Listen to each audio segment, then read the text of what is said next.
All right, this is part 2 of the art analysis. It is on analysis.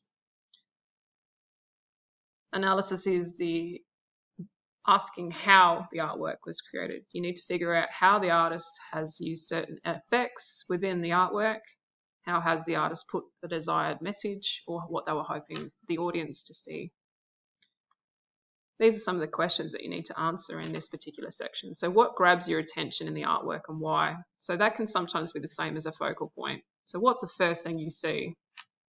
It might be, if I go back to Frida Kahlo, maybe the first thing you see is this heart. Maybe the first thing you see is the woman. Everyone's focal point is different, so you just need to explain what yours is.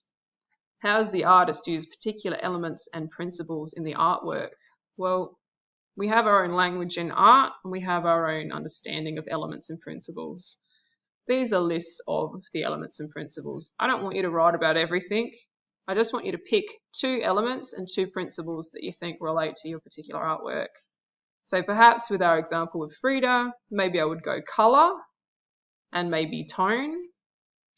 Maybe I would look at balance because there's 2 Fridas on the painting, and maybe I'd look at emphasis. There is another PowerPoint on how you can understand these elements and principles a little bit better.